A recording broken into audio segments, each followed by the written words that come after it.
हर रोज, हर पल समय के सांचे में ढलती है कोई खबर। हर खबर आप तक पहुंचाएगा जन जागरूकता मीडिया, सरोकार अभिव्यक्ति की आजादी का, पैरोकार निर्भीकता और सच्चाई का।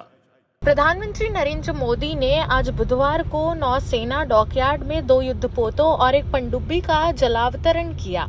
यह पहली बार है कि एक विध्वंसक, एक फ्रिगेट और एक पनडुब्बी तीनों को एक साथ कमीशन किया जा रहा है। पीएम मोदी ने इस कार्यक्रम में आईएनएस सूरत, आईएनएस नीलगिरी और आईएनएस वागशीर को राष्ट्र को समर्पित किया। इस अवसर पर प्रधानमंत्री ने कहा, भारत विस्तारवाद नहीं बल्कि विकासवाद की भावना से काम करता है। उन्होंने कहा, 3 अग्रणी नौसैनिक जहाजों के शामिल होने से रक्षा क्षेत्र में वैश्विक नेता बनने की हमारी कोशिशें मजबूत होंगी और आत्मनिर्भरता की दिशा में हमारी खोज को बल मिलेगा। उन्होंने कहा कि 3 अग्रणी नौसैनिक जहाजों का शामिल होना एक मजबूत और आत्मनिर्भर रक्षा क्षेत्र के निर्माण के लिए भारत की अटूट प्रतिबद्धता को दर्शाता है। इस मौके पर रक्षा मंत्री राजनाथ सिंह, महाराष्ट्र के राज्यपाल सीपी राधाकृष्णन, मुख्यमंत्री देवेंद्र फडणवीस और 2 उप मुख्यमंत्री एकनाथ शिंदे और अजीत पवार समेत अन्य लोग मौजूद रहे। इन तीनों के नेवी के जत्थे में शामिल होने के बाद दुश्मन भारत की ओर आंख उठाने से पहले 10 बार सोचेगा। ऐसे में आइए जानते हैं कि यह तीनों युद्धपोत कितने शक्तिशाली है और इनकी क्या विशेषताएं हैं। आईएनएस सूरत P-15B guided missile destroyer project का चौथा युद्धपोत है। यह दुनिया के सबसे बड़े और सबसे बेहतर विध्वंसकों में से एक है। इसमें 75% स्वदेशी सामग्री का उपयोग किया गया है। आईएनएस सूरत की खास बात यह है कि ये युद्धपोत 7400 टन के डिस्प्लेसमेंट के साथ आता है और इसकी लंबाई 164 मीटर है।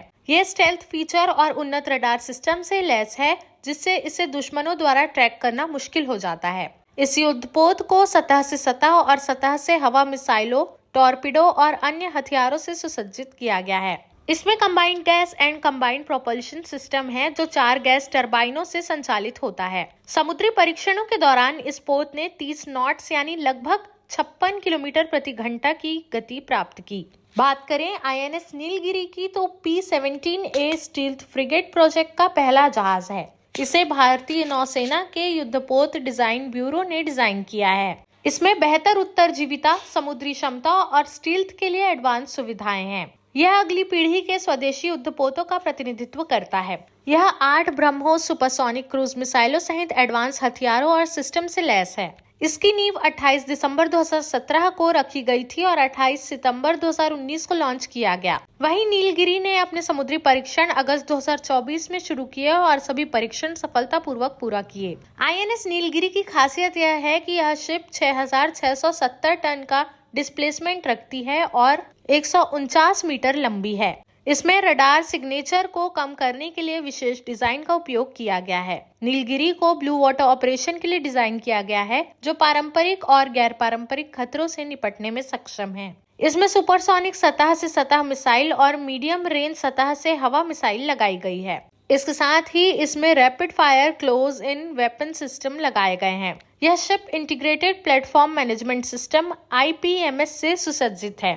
वहीं आईएनएस वागशीर की बात करें तो यह नौसेना के समुद्री बेड़े में इजाफा करने के लिए जहाज पनडुब्बी निर्माण की चल रही परियोजना P-75 के तहत निर्मित 6ठी स्कॉर्पियन पनडुब्बी है। इसका निर्माण फ्रांस के नेवल ग्रुप के सहयोग से किया गया है। यह पनडुब्बी भारतीय नौसेना की ताकत में महत्वपूर्ण इजाफा करेगी। वागशीर को मॉड्यूलर निर्माण तकनीक के तहत बनाया गया है, जिससे इसके भविष्य की क्षमताओं को उन्नत करना आसान हो जाएगा। यह सबमरीन खासतौर पर भारत के समुद्री हितों की रक्षा के लिए तैयार की गई है।